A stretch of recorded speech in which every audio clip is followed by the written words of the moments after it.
Le changement climatique accentue les phénomènes météorologiques extrêmes, comme les vagues de chaleur ou les pluies diluviennes, dont les effets se combinent.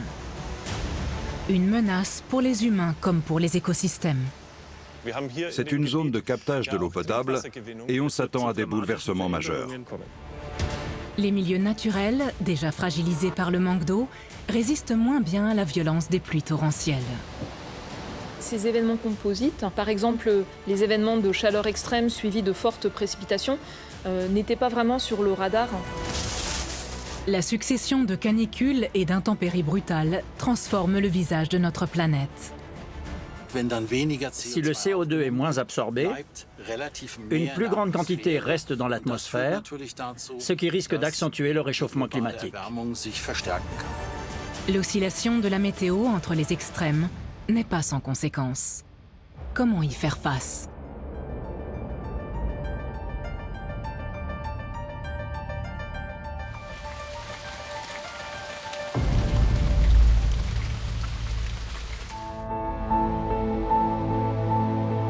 Dans la paisible vallée de l'Ötztal, au cœur des Alpes autrichiennes, se joue un drame dont l'ampleur et la rapidité surprennent les scientifiques.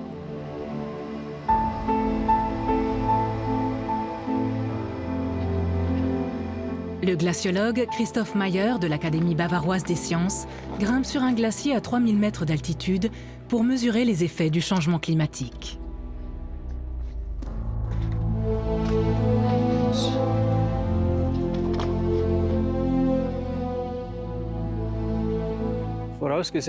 On s'attendait à une fonte des glaciers, mais nettement plus lente. Pourtant, ces dernières années, et surtout depuis 2022, on observe une perte de masse considérable, d'une ampleur qu'on n'aurait pas imaginée. Les piquets de mesure que Christoph Mayer enfonce dans la glace émergent chaque année un peu plus que prévu. Les relevés météo expliquent cette progression inquiétante. La vitesse de fonte d'un glacier dépend largement du taux d'humidité de l'air. Quand l'air est sec, seule une partie de l'énergie sert à l'évaporation, donc la glace fond moins vite. A contrario, quand l'air est humide, toute l'énergie alimente la fonte, ce qui accélère le recul du glacier.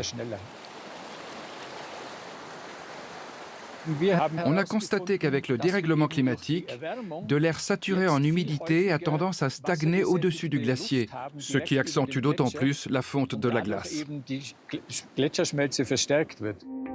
Cette photo datant de l'été 1889, comparée à une série d'images prises entre 2010 et 2024, illustre bien le recul dramatique des glaciers alpins. Quand la glace fond, les versants montagneux deviennent instables. Des fortes précipitations peuvent alors déclencher des coulées visqueuses qui mêlent boue, sédiments et blocs rocheux. On les appelle laves torrentielles. En 2024, l'une d'elles a ravagé une partie de la commune suisse de Brienz. Le recul des glaciers libère de plus en plus de matériaux meubles et d'éboulis. Si de fortes pluies s'abattent ensuite sur ces zones, ça augmente considérablement le risque de laves torrentielles. Par ailleurs, quand les glaciers disparaissent, ils laissent à nu des parois rocheuses parfois abruptes, qui étaient jusque-là protégées par la glace. Comme elles ne sont plus maintenues, elles peuvent s'effondrer. Le glaciologue met aussi en garde contre un autre danger. Un glacier joue un rôle de tampon. En hiver, il emmagasine l'eau des précipitations et il les restitue en été. Si les glaciers disparaissent, cet apport d'eau douce manquera pendant la période estivale chaude et sèche. Les Alpes sont en première ligne des bouleversements causés par la chaleur, les pluies et l'humidité croissante. Mais ces mécanismes sont aussi à l'œuvre ailleurs. Dans la campagne du Vogtland, au nord de la Bavière, des biologistes de l'Université technique de Munich recherchent une espèce de moule autrefois présente dans presque toutes les rivières de la région. Jürgen Geist dirige le projet. En voilà une autre, mais elles sont toutes mortes. On a longtemps pensé que les moules perlières d'eau douce résistaient à tout. Elle est pleine de vases. Dans cette zone, on n'a trouvé que des coquilles vides, des moules mortes. On voit que l'eau est presque stagnante. Il n'y a pas de courant et la vase s'est accumulée en grande quantité. Le fait qu'on ne trouve que des moules mortes indique que cet habitat est en mauvaise santé. Autrefois, les moules perlières, aussi appelées mulettes, pouvaient vivre plus d'1 siècle. Fixées entre les galets du lit des rivières, les mulettes cohabitent avec de nombreuses autres espèces. Le courant les alimente en eau propre et bien oxygénée. Mais quand des pluies soutenues apportent trop de sédiments dans les rivières, toute cette faune risque d'étouffer et de mourir. Le changement climatique affecte les cours d'eau de plusieurs façons. D'une part, la température de l'eau augmente nettement. Cela réduit la quantité d'oxygène qui peut s'y dissoudre. D'autre part, quand la pluie tombe en été, une saison qui est devenue plus aride, elle prend souvent la forme d'épisodes extrêmes. Les précipitations charrient un excès de sédiments fins jusque dans les cours d'eau, parfois même depuis des champs éloignés. Quand il y a peu d'eau, donc peu de courant dans la rivière, le fond se retrouve sans oxygène et s'asphyxie. Cette alternance entre sécheresse et pluie abondante transforme profondément les lits des rivières et des ruisseaux. Les mesures effectuées par le biologiste montrent que les sédiments emportés par les fortes pluies, des champs vers les cours d'eau, posent encore d'autres problèmes quand la chaleur s'installe, et pas seulement pour les mulettes. Résistance à la pénétration à gauche, 4,25, 3,5. Quand l'oxygène vient à manquer, l'apport de sédiments fins et l'accumulation de vases dans ces zones peuvent entraîner l'émission de méthane, un gaz à effet de serre.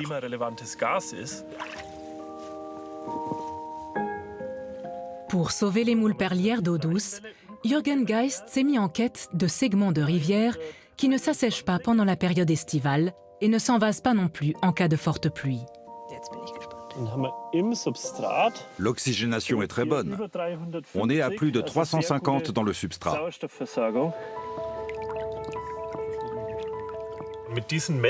Nos mesures visent à évaluer précisément la qualité du fond de la rivière.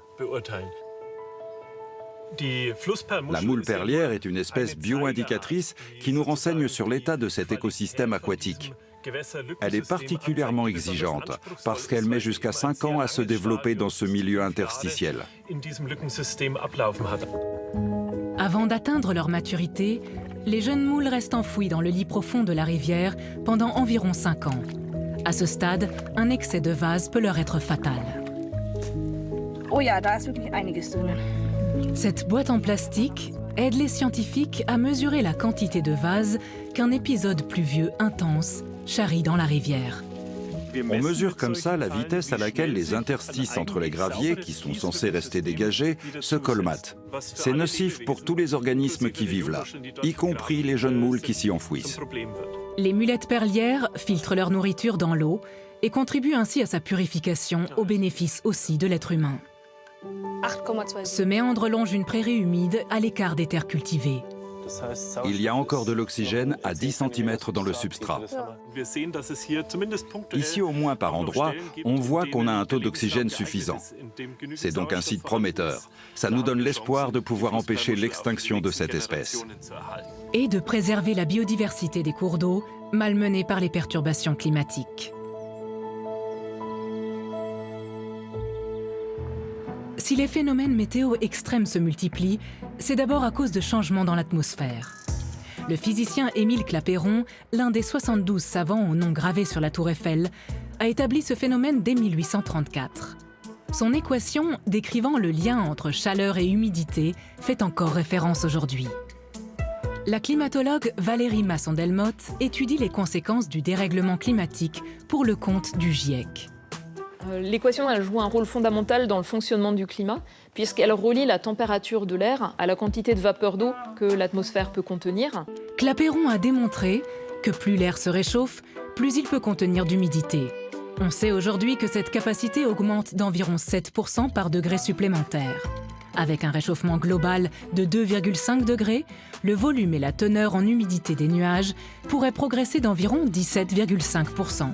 Or, des nuages plus massifs donnent souvent des pluies plus intenses plus rapidement. Les travaux de Clapeyron éclairent aussi un autre phénomène, l'aggravation des sécheresses. Cette équation, elle joue aussi un rôle fondamental dans les conséquences du changement climatique, notamment parce que dans un climat plus chaud, cela va augmenter la quantité de vapeur d'eau que l'air peut contenir. Donc cela va doper les événements de pluie extrême.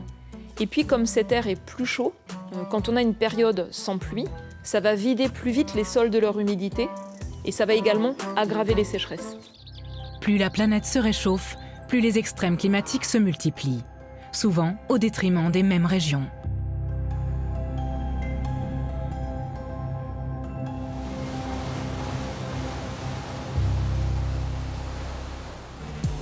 Ce déséquilibre complique l'accès des plantes, des animaux et des humains à une eau potable, rendant les réserves d'eau souterraines de plus en plus précieuses.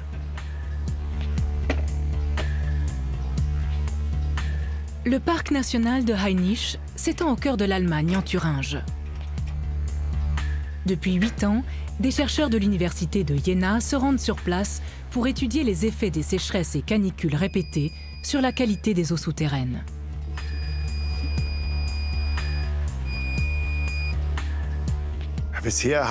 Jusqu'à présent, on s'est surtout intéressé au niveau de la nappe phréatique et on constate qu'elle arrive à se recharger. Mais on ne sait pas si la purification de l'eau continue à se faire normalement. On observe ici le même phénomène qu'ailleurs en Allemagne et en Europe ces dernières années. Le niveau des nappes phréatiques baisse constamment. Si le volume des réserves souterraines est plus faible et que l'infiltration dans le sol est plus rapide, quand des fortes pluies succèdent à une période sèche, ça peut modifier la composition de substances naturelles et de composés chimiques qui se retrouvent dans les aquifères. Les périodes d'aridité ne font pas que modifier la concentration des substances nocives dans l'eau. Elles altèrent aussi la fonction filtrante des sols. Cela tient à deux mécanismes. D'une part, la sécheresse modifie la couche superficielle du sol, celle qui assure la fonction de filtre, en provoquant l'apparition de fissures plus larges. Si ensuite les pluies sont plus abondantes ou plus intenses, des substances s'infiltrent directement en profondeur, sans être suffisamment transformées. Le résultat, c'est qu'on retrouve dans l'eau souterraine des substances qui n'ont rien à y faire. Ici, la quantité annuelle globale de précipitations a peu varié. La différence, c'est que les pluies sont désormais plus rares, mais plus intenses et entrecoupées de sécheresses prolongées.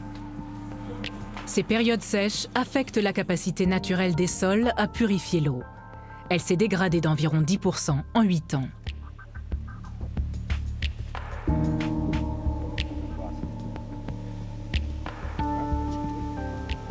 Ça aura des conséquences graves, parce que l'eau potable est tirée des eaux souterraines. Des antibiotiques et de nombreux polluants issus de l'agriculture peuvent se retrouver dans l'eau. Et alors on doit les éliminer avec des procédés techniques supplémentaires. Ça rend l'eau potable plus coûteuse.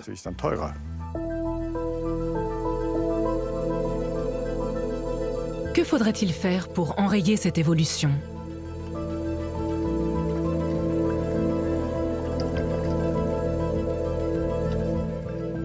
En premier lieu, il faut créer plus de zones boisées et ombragées. Ensuite, on a besoin d'arbres moins gourmands en eau. L'objectif, c'est de retenir l'eau de pluie plus longtemps dans les sols. Avant de lancer des projets de reboisement, les scientifiques doivent déterminer quelles essences d'arbres sont les plus adaptées. Thorsten Grams, de l'Université technique de Munich, étudie l'adaptation des forêts aux effets du changement climatique. Le cycle de l'eau s'intensifie. Les longues périodes de sécheresse alternent désormais avec de fortes précipitations. Les pluies abondantes finissent par saturer les sols en eau. Ça entraîne souvent un manque d'oxygène dans le sol, ce qui perturbe fortement le fonctionnement des racines. Thorsten Grams constate des anomalies frappantes à la cime des conifères. Un indice qu'on peut observer directement à la cime des épicéas, c'est la longueur des rameaux et des aiguilles. On distingue très clairement la différence sur cet arbre, par exemple. À ce niveau, on a une croissance normale des aiguilles, dans des conditions relativement humides. Sur cette section, en revanche, les aiguilles sont beaucoup plus courtes, parce que cette année, la sécheresse a été particulièrement marquée. Face à la chaleur, certains feuillus réduisent leur surface foliaire en repliant leurs feuilles. Les épicéas, eux, ralentissent leur croissance. Des aiguilles plus petites diminuent forcément la capacité de l'arbre à absorber le CO2, puisque sa surface foliaire est globalement réduite. Ça pénalise l'arbre et sa croissance. Ça a aussi des conséquences sur le bilan carbone au niveau mondial. Si les arbres absorbent moins de CO2 par la photosynthèse, alors il en reste davantage dans l'atmosphère, ce qui peut accentuer le changement climatique. Pour se protéger de la chaleur, les arbres sont contraints de ralentir leur croissance. Un air plus chaud, qui capte plus d'humidité, les prive littéralement de leurs réserves. Quand l'air absorbe plus d'humidité, c'est un peu comme s'il pompait l'eau de la végétation. Si les plantes ne réagissent pas pour contrer cette évaporation, elles vont continuer à perdre de l'eau. Ça veut dire que dans nos forêts, beaucoup d'essences locales ont de plus en plus de mal à supporter ces conditions. Le stress hydrique subi par les arbres est parfois si élevé que dans certaines régions d'Allemagne, il entraîne des mortalités massives. Déjà affaiblis par la chaleur, ces arbres ont ensuite succombé à des ravageurs. Puisqu'un air plus chaud peut contenir davantage d'humidité, il capte plus d'eau dans le sol, les arbres et les plantes. L'effet rafraîchissant du couvert végétal s'amenuise, la sécheresse s'accentue et les végétaux s'affaiblissent. Si des pluies violentes surviennent ensuite, elles peuvent leur porter le coup de grâce. Cette mosaïque de parcelles, dans le Brandebourg, est utilisée par le Centre Leibniz pour la recherche sur les paysages agricoles. Catherine Graman y étudie différentes stratégies d'adaptation destinées à l'agriculture. Car les plantes vivrières sont elles aussi menacées par les montagnes russes de la météo.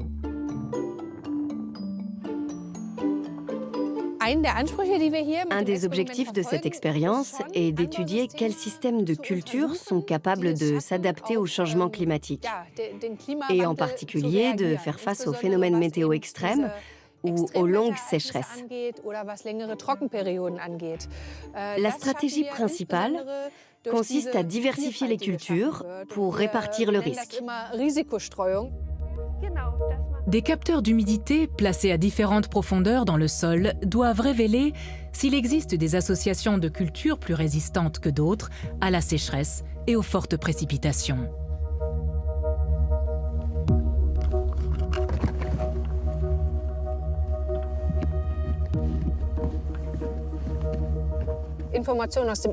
Les données sur l'humidité dans les couches supérieures du sol nous permettent de déterminer si les cultures souffrent d'un stress hydrique.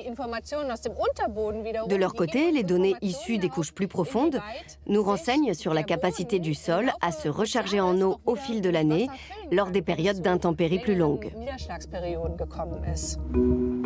Ces parcelles font partie d'une grande exploitation agricole. Les premiers essais associant soja et blé se sont révélés prometteurs. Le soja tolère plutôt bien la chaleur et son semis tardif s'accorde avec la sécheresse du début d'été. Quand il a besoin de beaucoup d'eau en phase de croissance, on est déjà en juillet-août, des mois où généralement la pluie revient. Pour les céréales, c'est trop tard. Pour le maïs, ça passe encore et pour le soja, c'est optimal.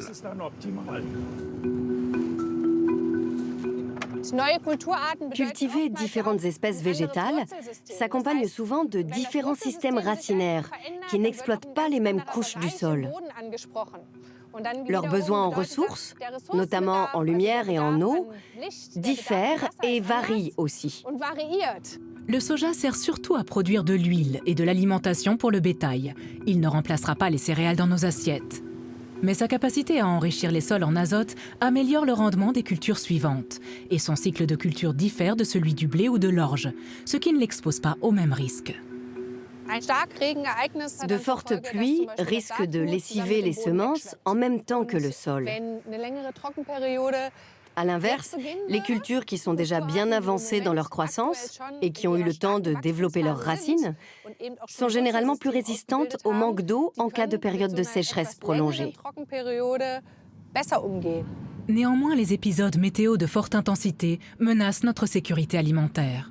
Ces événements extrêmes, ils vont affecter les rendements agricoles, notamment simultanés, qui peuvent toucher plusieurs régions qu'on appelle des greniers à blé dans le monde.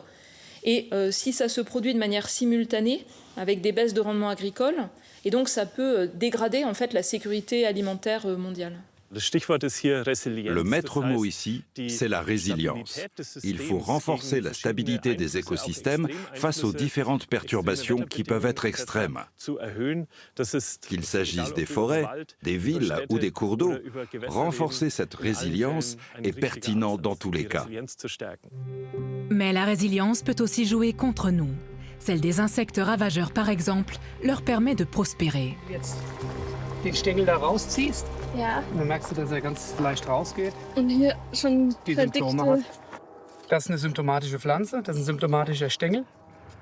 Hier unten ist er abgestorben. Dans ce champ de pommes de terre, l'agriculteur Manfred Dressler et l'agronome Eva Terhaag recherchent des larves de cicadelles à ailes de vers des roseaux. Spuren von ihm. Ist es keine? Da krabbelt eine. Ja. Da kommt sie raus. Les nymphes de cicadelles sont le vecteur d'une maladie qui infecte les pommes de terre et fait flétrir leurs tubercules. Unterschlupf.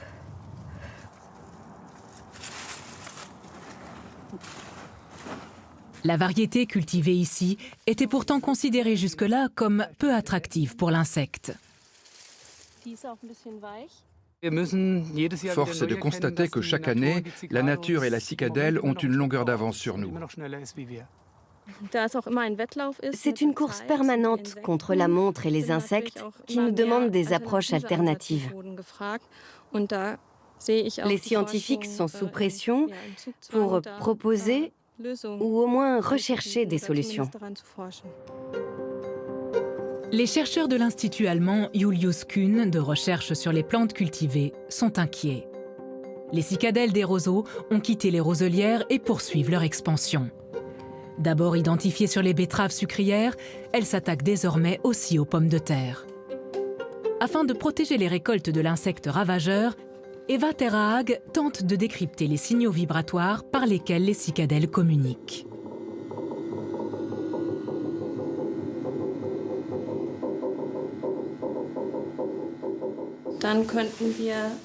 Ça pourrait être utile pour lutter contre la cicadelle du roseau. On pourrait par exemple enregistrer les signaux vibratoires d'une femelle, puis les diffuser à travers les tiges ou les feuilles, en plaçant un piège pour capturer les mâles et qu'ils ne soient plus disponibles pour la reproduction. Les cicadelles aspirent la sève des feuilles à l'aide d'un rostre situé entre leurs pattes. Ce faisant, elles transmettent les bactéries qui rendent les plantes malades. Elles sont également présentes sur les poivrons, les oignons et les fraises, faisant toujours plus de dégâts. Parmi les solutions étudiées par les chercheurs, on trouve aussi des substances odorantes qui les attirent ou les repoussent. Les scientifiques pulvérisent ces substances sur les antennes des insectes et mesurent leurs réactions nerveuses, sans grand résultat jusqu'ici. La cicadelle est une vraie championne de la survie.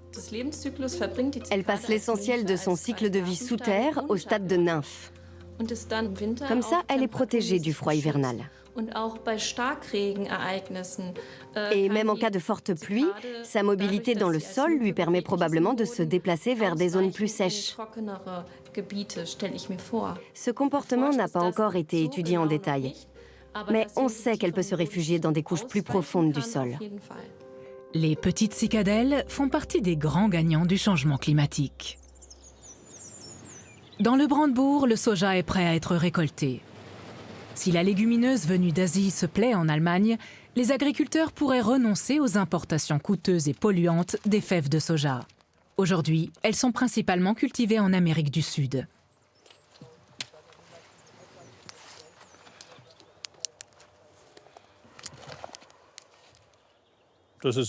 C'est pas mal. Les fèves pourraient être un peu plus grosses, mais elles sont belles et d'une taille homogène. Je crois vraiment que cette plante est adaptée au climat d'ici. Cette récolte est destinée à l'alimentation animale. On est très satisfait cette année. Malgré des conditions météo difficiles, la récolte est bonne, tout s'est bien passé. Se diversifier, c'est une bonne façon de réduire les risques. Le grand danger pour les récoltes vient des orages et de la grêle, mais aussi des canicules, qui privent les plantes d'eau et de nutriments. L'équipe de Michael Merker étudie les effets combinés de ces deux aléas climatiques sur l'agriculture. Après une longue période de pluie ininterrompue, ce champ de maïs est sec depuis une semaine. Une météo en dents de scie qui laisse des traces visibles au sol. Les périodes de sécheresse modifient les caractéristiques du sol. On observe notamment la formation de croûtes en surface qui empêchent l'eau de s'infiltrer. Ensuite, quand il pleut, le ruissellement augmente. Et puisqu'avec le changement climatique, les précipitations seront beaucoup plus intenses qu'aujourd'hui, il faut s'attendre à davantage d'érosion liée au ruissellement de surface. Pour évaluer l'ampleur de ce risque d'érosion, les chercheurs simulent différents types de précipitations. Ils mesurent la quantité de terre emportée par la pluie sur un sol plus ou moins sec. Les résultats sont préoccupants.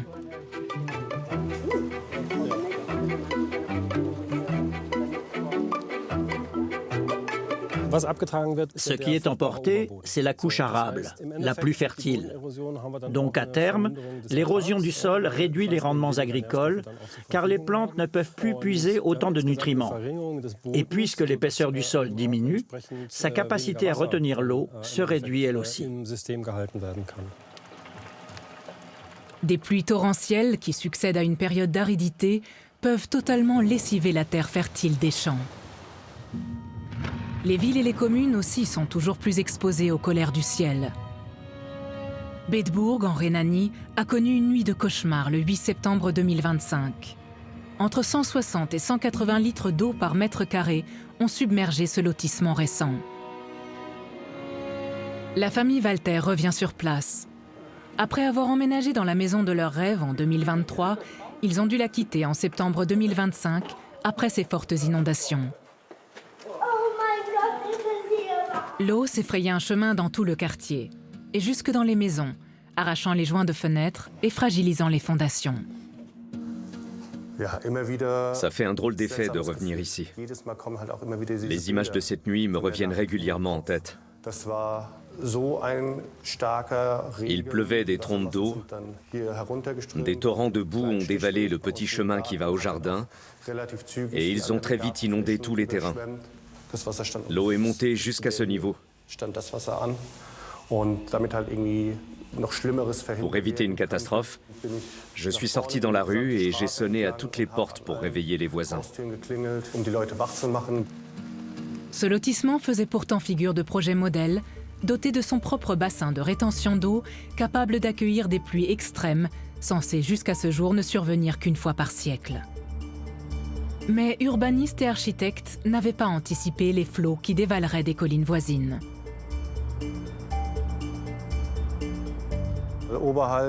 Si j'ai bien compris, un autre bassin d'infiltration doit être construit en amont de cet endroit où nous nous trouvons. Et la ville prévoit d'autres mesures. Mais ça prend du temps et ça nous laisse un goût amer. Il faut changer d'approche et modifier les modèles de calcul pour qu'ils puissent anticiper ce genre de situation la prochaine fois. Je pense qu'ici, ça n'a pas été fait correctement. Depuis cette terrible nuit, une grande partie des maisons du nouveau quartier sont inhabitables. Près de 20 familles ont dû quitter leur logement, au moins temporairement. On se dit qu'on est fort, qu'on arrivera à faire face à tout ça. Et puis soudain, on fond en larmes au milieu d'un magasin. Parce qu'un tel bouleversement existentiel est traumatisant. Et ça finit toujours par refaire surface. On a perdu ce sentiment de sécurité qu'on avait avant. Si les déluges et les inondations peuvent tout détruire, leur opposé n'est pas moins dangereux. Dans les villes en particulier, où le béton a remplacé les arbres, il se forme rapidement des îlots de chaleur. À Paris, les autorités ont réagi. Raphaël Néral se rend dans une centrale souterraine de production d'eau froide. Des groupes frigorifiques y refroidissent l'eau de la Seine, utilisée comme fluide caloporteur pour un réseau de froid urbain reliant différents bâtiments. Il y a un échange thermique qui se fait, la Seine repart légèrement réchauffée et le réseau condenseur, il repart rafraîchi et il va repartir au niveau des machines de production de froid. J'espère que ce type de centrale de production de froid, ça va être le futur de beaucoup de villes en France, en Europe, pour produire du froid autrement. Basé sur une énergie renouvelable, le réseau était destiné, à l'origine, à refroidir principalement les bâtiments publics et les musées. Aujourd'hui, des propriétaires privés paient eux aussi pour être raccordés au réseau de froid urbain. En ce moment, le réseau il s'agrandit énormément. On a des gros besoins de froid sur la rive droite, mais aussi sur la rive gauche. Et donc, l'objet de ces grands chantiers que vous voyez là, c'est de traverser l'île de la Cité pour aller apporter du froid sur les bâtiments de la rive gauche. Ce réseau de froid souterrain, le plus grand d'Europe, est un projet phare qui pourrait faire école dans le monde entier. C'est une très grande fierté pour nous. C'est sûr que quand vous développez un réseau de froid de cette ampleur, vous allez avoir besoin de faire des travaux. Dans une ville comme Paris, on a de la chance, on a le réseau des égouts qui nous permettent de passer une grande partie des canalisations. Mais ici, parfois, on n'a pas le choix, donc on passe en terre. Les journées chaudes, qui suivent de fortes pluies, sont particulièrement éprouvantes. Chaleur et humidité mettent les organismes à rude épreuve. Au CHU de Munich, une série d'expériences va débuter. On va commencer par te peser, prélever un échantillon d'urine et de salive, puis installer tous les capteurs. Ensuite, on passera dans la chambre climatique. Une chambre climatique qui doit aider les chercheurs à déterminer comment réduire le stress thermique auquel le personnel soignant est exposé. De nombreuses professions sont fortement impactées par la chaleur, ce qui va s'accentuer avec le changement climatique. On a besoin de différentes mesures, comme ce genre de gilet rafraîchissant. Raphaël Mittelberger est infirmier. Sous sa tenue de travail, il porte un gilet rafraîchissant imbibé d'eau.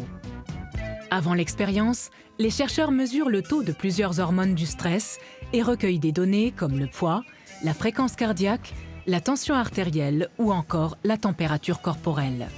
Ces données physiologiques leur permettront de documenter le stress thermique éprouvé par le soignant au cours de son service. La question principale est de savoir si un gilet rafraîchissant peut aider à réduire le stress thermique en été, notamment dans les métiers de la santé. Pendant 3h30, l'infirmier va simuler son quotidien professionnel dans une chambre climatique chauffée à près de 32 degrés. Ces dernières années, on a clairement sous-estimé les effets des épisodes météo intenses sur le monde du travail. Une chaleur humide est nettement plus difficile à supporter qu'une chaleur sèche, parce que dans un air saturé d'humidité, on a notamment du mal à transpirer. Arpenter les couloirs de l'hôpital, passer de chambre en chambre, s'occuper des patients, faire les lits. Le protocole expérimental reproduit le quotidien du personnel soignant lors d'une journée de canicule. Ces jours-là, le nombre de décès liés à la chaleur augmente, tout comme les cas d'urgence. Car dans ces conditions, l'organisme se déshydrate rapidement.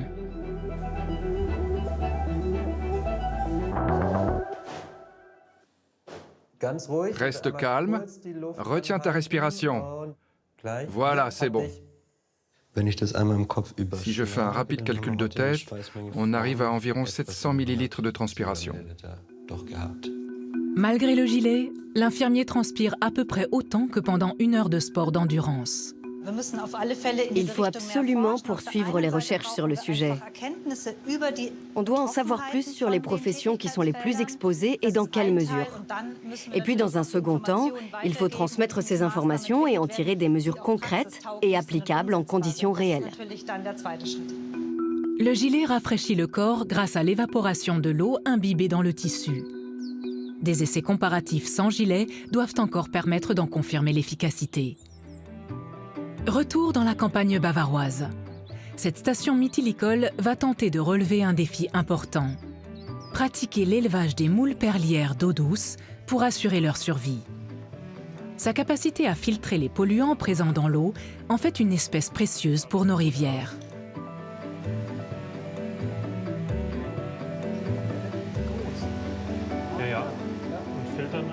Dans le bassin, on distingue même le pied avec lequel elle se fixe entre les graviers.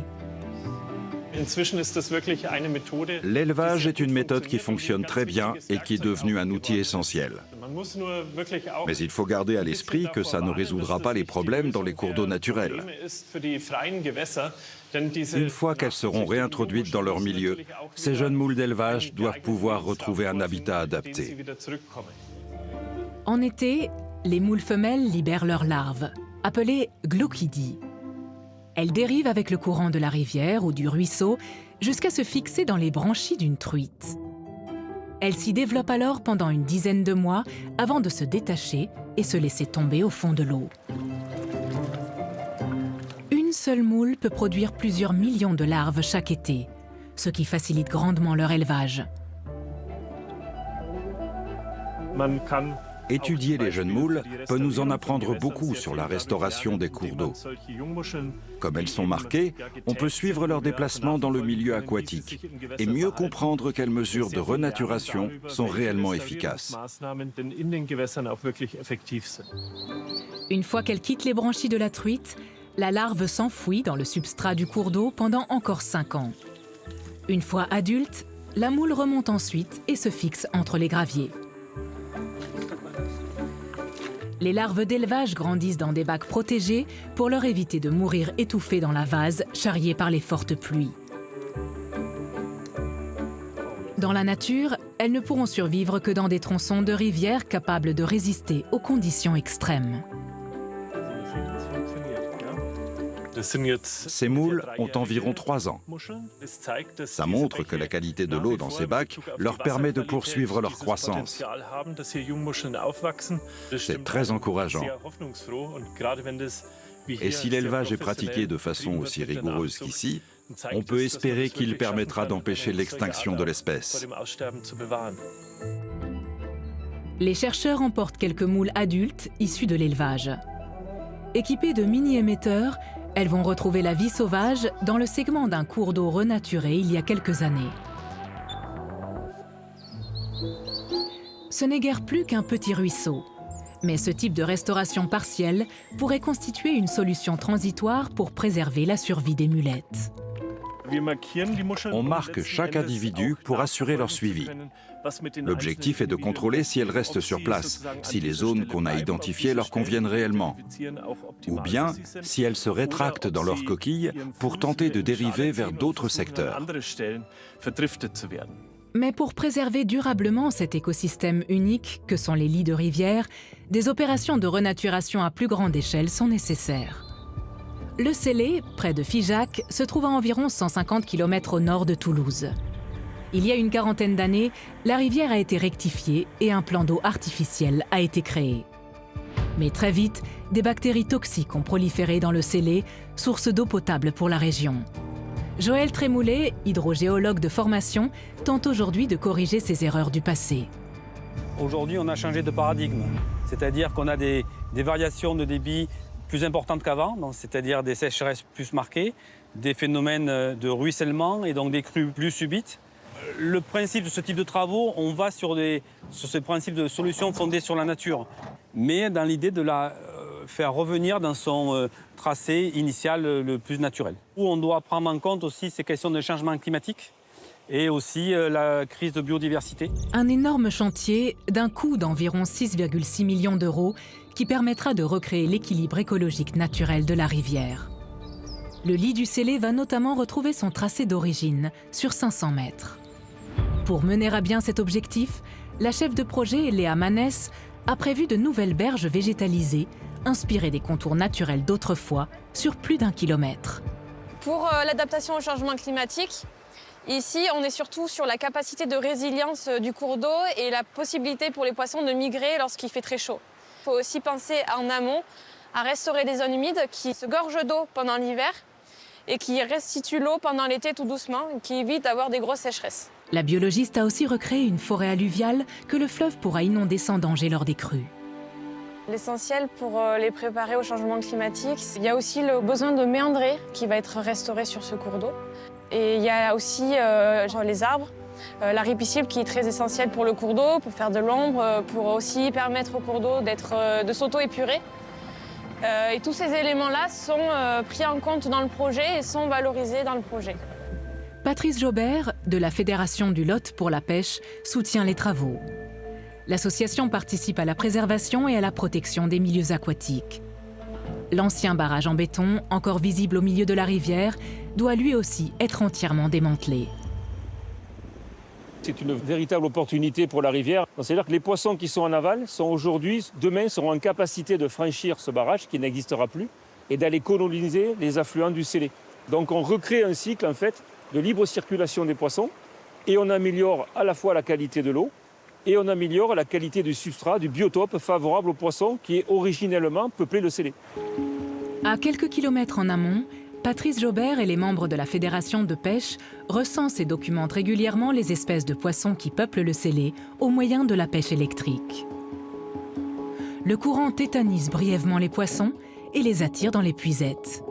Cette méthode est considérée comme la plus respectueuse pour recenser les populations. Ce tronçon de rivière a été renaturé il y a plusieurs années déjà. Avec succès, des espèces comme la truite, essentielles à la survie des mulettes perlières, ont fait leur retour. Là, ce qu'on espère avoir comme résultat, c'est d'avoir une population de truites qui démontre que le milieu est fonctionnel. Après, des espèces d'accompagnement qui indiquent qu'on a un biotope très particulier et très conforme. Il est encore temps de sauver les populations piscicoles et de sauver les rivières. Lorsqu'on supprime des barrages, il faut une logique de l'aval vers l'amont.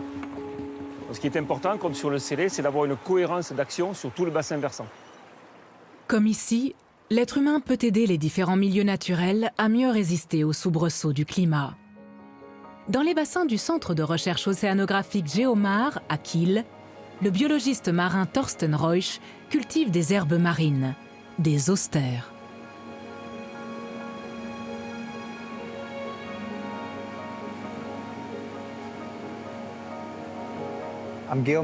Ici, on s'efforce de cultiver et de faire pousser ces herbes marines. L'objectif à moyen terme est de rendre les herbiers marins locaux plus résistants à la chaleur. C'est un peu comme dans la culture sélective des plantes terrestres, où l'on sélectionne des variétés de céréales résistantes. Les biologistes marins ont constaté qu'une grande partie des herbes marines meurent lorsque la température de l'eau dépasse les 26 degrés. Mais une petite proportion survit à des températures bien plus élevées. Là, on voit une herbe en floraison. Sur certaines tiges, on distingue même la formation de graines qui commencent lentement à se développer. Dans cette armoire, les chercheurs de Kiel conservent les graines comme un véritable trésor. Les austères sont en effet porteuses d'un grand espoir dans la lutte contre le changement climatique. Elles poussent sur les fonds marins sableux, près des côtes. Les herbiers marins comptent parmi les écosystèmes aquatiques les plus précieux au monde. Ils remplissent de nombreuses fonctions, notamment le stockage du CO2 dans les sédiments. En un sens, on peut dire que les herbiers marins sont les tourbières des océans. Une tourbière est elle aussi saturée d'eau, ce qui empêche la décomposition de la matière organique fossile par manque d'oxygène. Il se produit naturellement la même chose dans les sédiments des herbiers marins. Mais ces derniers sont vulnérables à la chaleur et aux polluants environnementaux.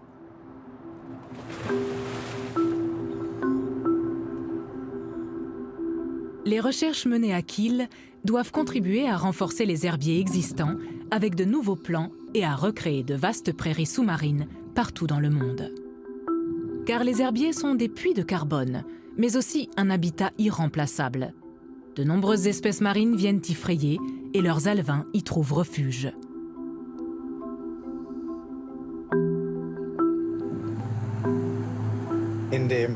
Un herbier marin est un super écosystème, mais son effet sur le climat via le stockage du CO2 n'est qu'un aspect parmi d'autres.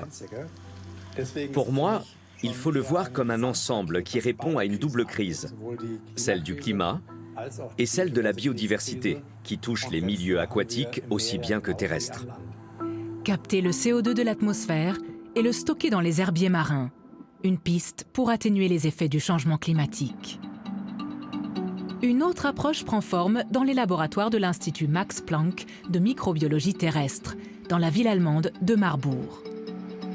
Dans ces algues, Tobias Erb développe des complexes d'enzymes capables de capter le CO2 atmosphérique plus rapidement et plus efficacement que les plantes.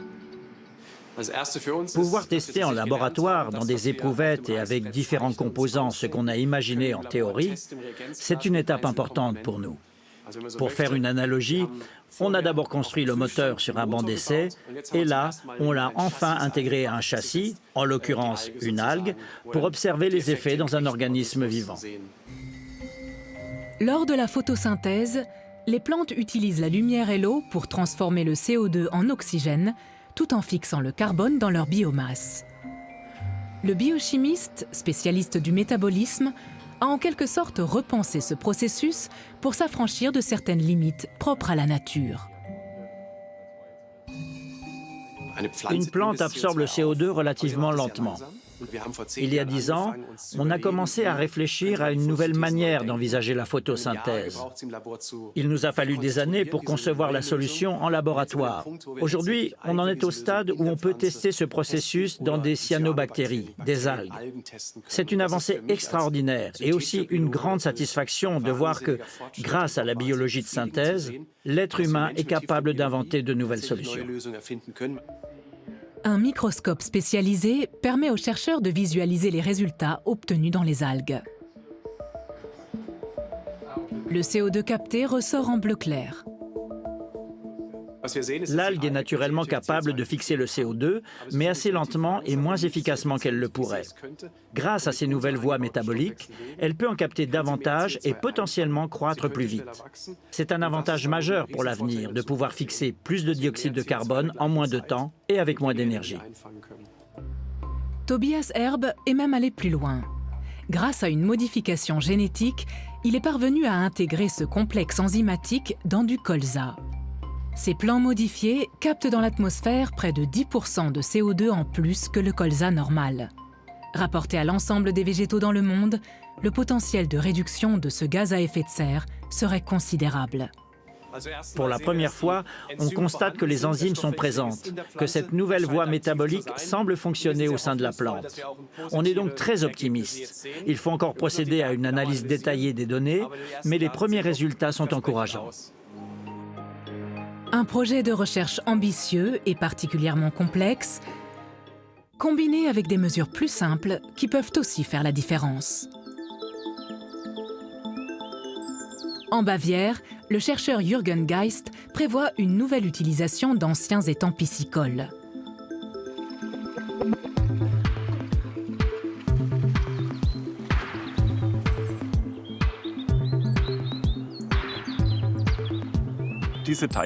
Ces étangs ont été rachetés par l'agence locale de gestion de l'eau afin de servir de tampon pour les cours d'eau.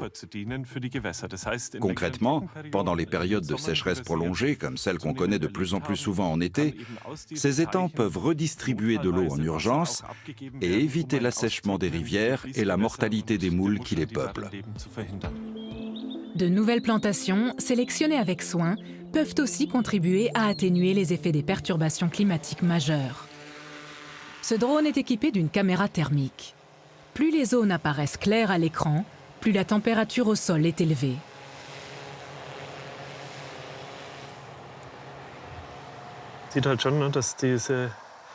On voit bien que les lisières jouent un rôle important. Là où il n'y a pas de végétation, ou seulement de l'herbe rase, les températures sont nettement plus élevées que là où poussent des buissons. On peut faire varier la courbe de température de plusieurs degrés selon la présence ou non de berges végétalisées qui créent de l'ombre. Ça dépend aussi de comment sont exploités les terrains dans le bassin versant de la rivière. Il y a plusieurs années, les chercheurs ont relâché des moules équipés de mini-émetteurs dans ce bras de la rivière.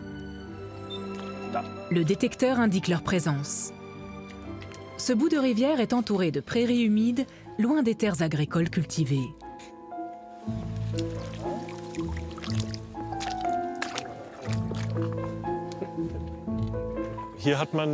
Ici, les berges ont été restaurées. Il y avait autrefois des étangs piscicoles qui ont été rachetés puis reboisés. Ça a permis de recréer un secteur relativement favorable aux moules. Un succès et un exemple à suivre. Là où la moule perlière se porte bien, c'est que les conditions hydriques sont bonnes. La qualité de l'eau est satisfaisante et l'équilibre hydrologique de la zone est préservé. Cela profite aussi directement à notre propre bien-être et à notre santé, parce que c'est également une zone de captage de l'eau potable. La bonne santé des mulettes est probablement la meilleure garantie que l'eau est de qualité pour nous aussi. Mais savoir s'adapter au changement climatique ne suffira pas à nous protéger des catastrophes qui en découlent. Compte tenu des limites aux capacités d'adaptation, c'est de réduire les émissions de gaz à effet de serre plus rapidement pour arriver à limiter l'ampleur du réchauffement lui-même. Et c'est un enjeu de justice entre générations. Parce que les enfants qui naissent aujourd'hui, ils vont être exposés de manière disproportionnée à l'exposition à des événements extrêmes comme les vagues de chaleur, les sécheresses, les pluies intenses, les conditions propices aux incendies ou les cyclones de forte intensité. Et donc, agir maintenant, c'est aussi agir de manière responsable pour éviter un fardeau disproportionné pour les plus jeunes. Dans les Alpes occidentales, on pourrait encore préserver des volumes importants de glace, mais il faut agir rapidement. La seule mesure efficace serait de réduire les émissions de gaz à effet de serre. Même en réduisant ces émissions de 90%, il serait nécessaire d'extraire activement du dioxyde de carbone de l'atmosphère. Pour ce faire, nous devrons recourir à des méthodes fondées sur le vivant, mais aussi à des solutions techniques et industrielles. Sous l'effet du dérèglement climatique provoqué par l'activité humaine, les phénomènes météorologiques extrêmes posent un problème majeur.